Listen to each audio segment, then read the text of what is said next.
Saya Arif Febri Triandi, NIM 20031021111, kelas manajemen 7D. Kenalkan, nama saya Dev Pratama Dwi Satya Putra dengan NIM 20031021123. Saya dari kelas manajemen 7D. Perkenalkan, nama saya Firza Gumilang Firdaus dengan NIM 2003-10-2112 dari kelas 7D Manajemen. Assalamualaikum warahmatullahi wabarakatuh.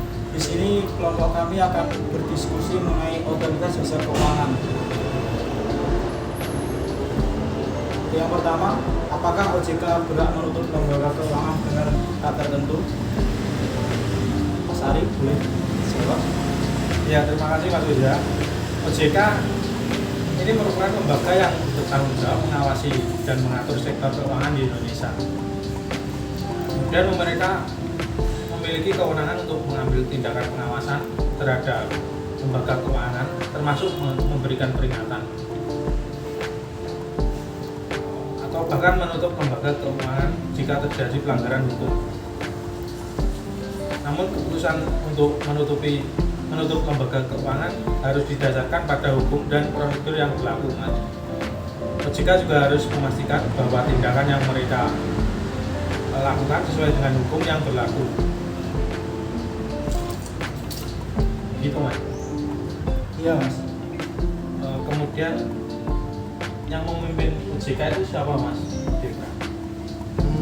Untuk pada saat ini, sepengetahuan saya terakhir pada September 2021, yang memimpin OJK adalah Wimbo Santoso yang menjabat sebagai Ketua Dewan Komisioner OJK Indonesia. Namun perubahan kepemimpinan dapat terjadi setelah tanggal tersebut.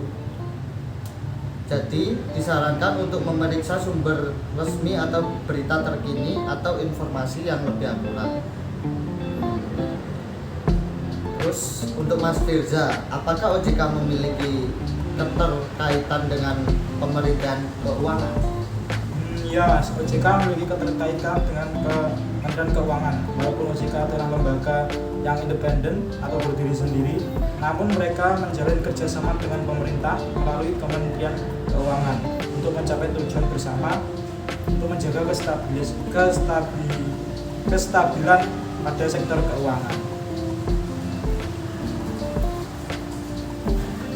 Kembali lagi untuk Mas Ari, apa kaitan OJK dengan Bank Indonesia? Apakah mereka punya fungsi yang sama? Ya Mas, OJK dan Bank Indonesia itu merupakan dua lembaga yang memiliki peran penting dalam sistem keuangan di Indonesia. Tapi mereka memiliki fungsi yang berbeda-beda Mas. Itu. Jadi definisi OJK itu apa Mas Gebra? Jadi gini, OJK atau Otoritas Jasa Keuangan adalah lembaga independen yang bertanggung jawab atas pengawasan dan pengaturan sektor jasa keuangan di Indonesia. Tugas utama OJK meliputi pengawasan terhadap perbankan, pasar modal, lembaga keuangan non-bank, dan industri asuransi. Mereka bertujuan untuk melindungi kepentingan konsumen, memastikan stabilitas sektor keuangan, dan memajukan perkembangan industri keuangan di Indonesia. Untuk Mas Firza sendiri, tahu nggak sejarah atau latar belakang pendiri OJK? Baik, saya jelaskan secara singkat sejarah dari OJK. OJK didirikan sebagai respon terhadap krisis keuangan global yang terjadi pada tahun 2008. Krisis ini mempengaruhi sejumlah besar negara, termasuk Indonesia, dan mengungkapkan kerentanannya pada sektor keuangan di Indonesia. Pembentukan OJK terjadi melalui Undang-Undang Nomor 21 Tahun 2011 tentang Otoritas Jasa Keuangan yang disahkan oleh DPR. Selanjutnya, Mas Ari, fungsi dan tujuan OJK itu apa sih?